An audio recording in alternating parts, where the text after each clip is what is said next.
See if you can imagine this. It's a warm summer day. The birds are singing happily. The wind is blowing gently, and you and that special person are sitting outside in the sun, just thrilled to be together. You've been dating now for 2 whole weeks, and you've never known a more thoughtful, gentle, and caring person as this one. As you're talking and sharing the romantic moment with this person, you feel as if they want to tell you something. You look at them and try to encourage them to say what it is they're trying to say. Finally, they stumble over the words, "I love you."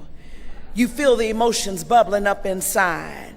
He loves me, or she loves me, you think, and I love you too, is what we say. Well, for that moment, it seems as if everything is right in the world.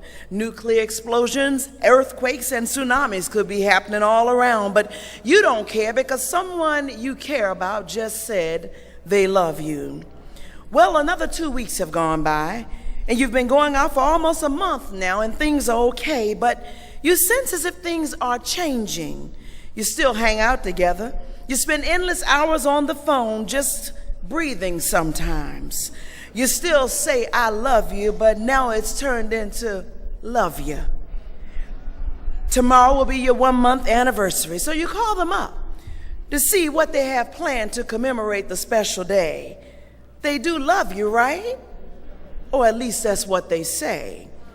I know we remember all remember songs such as "If This World Were Mine," "Always and Forever," "Endless Love," "You Are So Beautiful to Me," "I've Got Sunshine on a Cloudy Day," "There's a Ribbon in the Sky for My Love," "Loving You, I Found Love on a Two-Way Street and Lost It on a Lonely Highway." What's love got to do with it? Why do fools fall in love? This is dedicated to the one I love. Stop in the name of love. It takes a fool to learn that love don't love nobody. Where is the love? And I wish to reason with you this morning with the question, how deep is your love? Although some of the love songs that we've heard through the years have said just the right words and just the right rhythm, I personally prefer what the Bible has to say about this thing called love.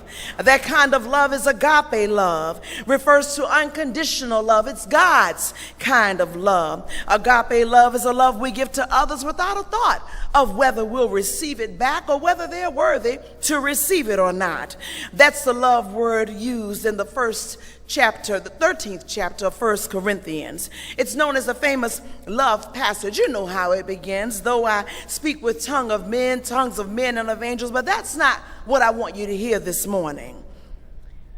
The Message version says, "If I speak with human eloquence and angelic ecstasy, but don't love, I'm nothing but a creaking, rusty gate.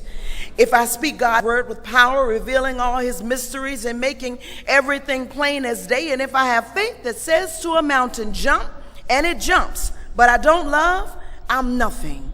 If I give everything I own to the poor and even go to the stake to be burned as a martyr, but I don't love, I've gotten nowhere. So no matter what I say, what I believe, and what I do, I'm bankrupt without love."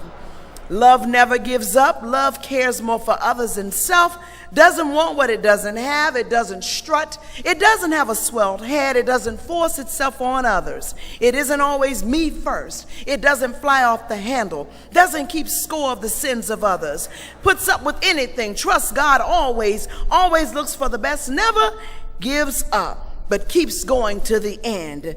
And now these 3 remain: faith, hope, and love. But the greatest of these is love. How deep is your love? There are 3 expressions of deep love, and I'm done.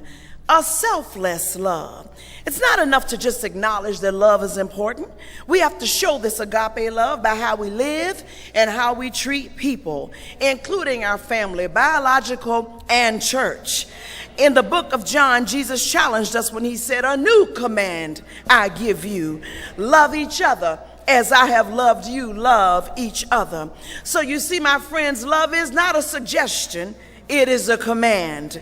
Agape love always leads to action. We can't go on. I already told you I loved you before. You should know if it ever changes, I'll let you know. No, no, no, no, no. People want to hear the words, I love you. Love is patient. Love is kind. Hang in there. Take the time to listen and understand others. While attending a marriage conference with his wife, the topic of communication came up. And one husband really blew this. The instructor had just said how essential it is that husbands and wives know each other's likes and dislikes. He then turned to the man and asked him, can you name your wife's favorite flower? The husband leaned over, touched his wife on the shoulder and said, it's Pillsbury, right?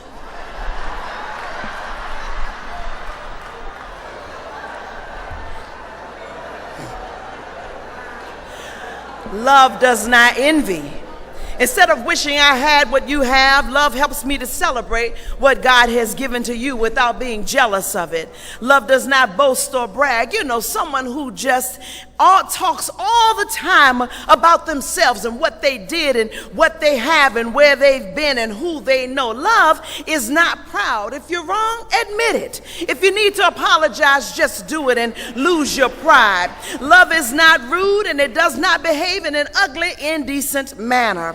Love is not self-seeking. It's not selfish. True love does not seek to build us up. Rather, it puts others first. Love is not easily angered and keeps no record of wrongs. Y'all know how quick we are to say it. I don't speak to her because I remember the time she, and I don't speak to him because I remember that last time. No, we must not add up or itemize the failures of others. Love does not delight in evil. Paul is saying that love does not focus on bad things that may happen.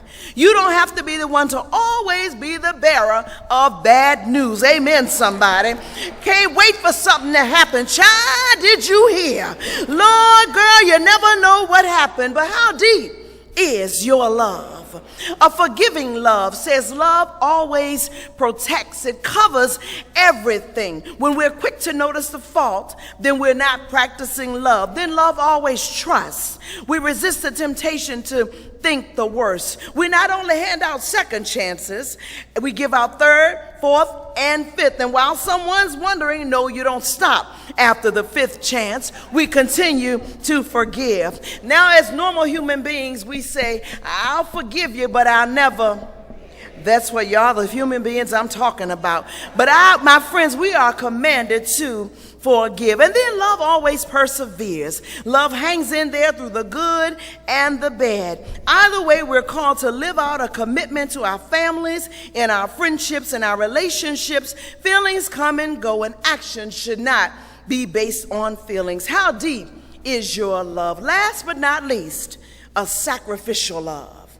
While God is always faithful, we're not always able or willing to match the devotion that he shows us. Sometimes we take a lot of things that require time and hard work for granted. We don't automatically give much deserved acknowledgement. I wonder if I can get a witness here today, someone who's not ashamed. I just wonder if someone's guilty of that same thing in our relationships with God. Remember the love story at the beginning? Remember when you first fell in love? Think back and remember how excited we were. Remember we couldn't wait from day to day to see him or her. Remember how our hearts pounded and we got that roller coaster ride feeling in our stomachs just to see him or her, or some of us call it butterflies. We took that extra shower or bath and dressed appropriately. We did everything we could possibly think of just to make sure that person was happy and content. Well, by the same token, we were excited by the extravagance of God's love, his gift of his only son. We excitedly accepted his love. We saw and heard all that we could receive as followers of Christ. We began to fall in love with him and our hearts pounded in our chests and we couldn't wait to get to church. We even sang love songs to him. Jesus, you're the center of my joy. Blessed assurance. Oh, how I love Jesus. Power in the blood, more love to thee. He is Lord. Holy, holy, holy. And the list goes on. But wait, something happened. As time has progressed, perhaps we feel and act differently. not as close to Christ as we used to be. I have a question for you. Who moved? Who changed in the relationship? Who's taking who for granted? We're taking everything from God, taking him for granted, accepting his gifts and expecting the fulfillment of promises, willing to receive everything he offers with little or no intention of giving back. A little story with you, and then I'm out of your way. And that story is about a little boy who was carrying an old bird cage. Inside the cage was a tiny, tiny little bird. And a man stopped the boy and asked him, "What are you going to do with that bird?" Well, the boy said, "I think I'll play with it for a while, and when I'm tired of playing with it, I'm going to kill it." He made that with a wicked grin on his face. Moved with compassion for the bird, the man said, "How much would you sell me that bird for?" The little boy said, laughing, "Mister, you don't want this bird. You could find one anywhere. It's just a little bird I found flying around." The man asked him again, "How much would you sell that bird for?" Well, the little boy saw the man was serious, so he said, "I'll tell you what, I'll sell it to you for $50. The man thought about it, and he went in his pocket, and he took his last $50 out. And he says, "This is my last $50, all I have." And he gave it to the little boy for the bird. Well, after the little boy gave him the cage, the man opened the door to the cage and let the bird fly away. And so, my friends, let me bring it home for you, because the little boy represents sin, and the bird in the cage represents us, and the man with the last $50 represents Jesus. Well, sin had us caged up, much like that little bird. We were unable to escape, and then Jesus came up to sin and said, "Sin, what are you going to do with those people?" So these people, sin answered with a laugh, "I don't care anything about these people. I'm going to teach them to hate each other, talk about one another, mistreat one another, backbite, steal, and kill one another. Everything I can think about teaching them to make them think they're having the time of their lives. And when I'm tired of them, I'm going to kill them." Jesus said, "How much to buy them back?" Sin said, "You don't want these people, Jesus. They'll hate you.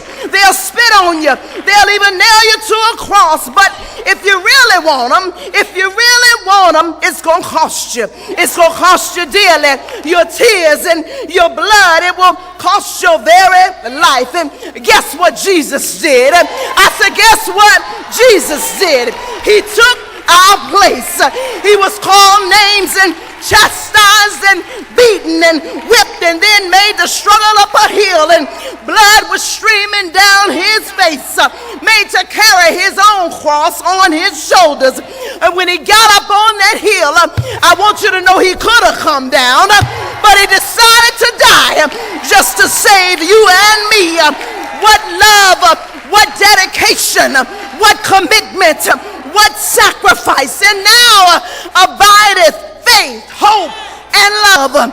These three, but the greatest is love, faith, hope, and love. Faith, hope, and love. Faith proves, hope improves, but love approves. Faith acclaims, hope remains, but love proclaims. Faith glorifies, hope magnifies, but love satisfies. Faith heals, hope inhales, love exhales. Faith informs, hope reforms, love transforms. Faith endures, hope assures, but love secures. Faith opens the door, hope enters the door, but love abides at the door.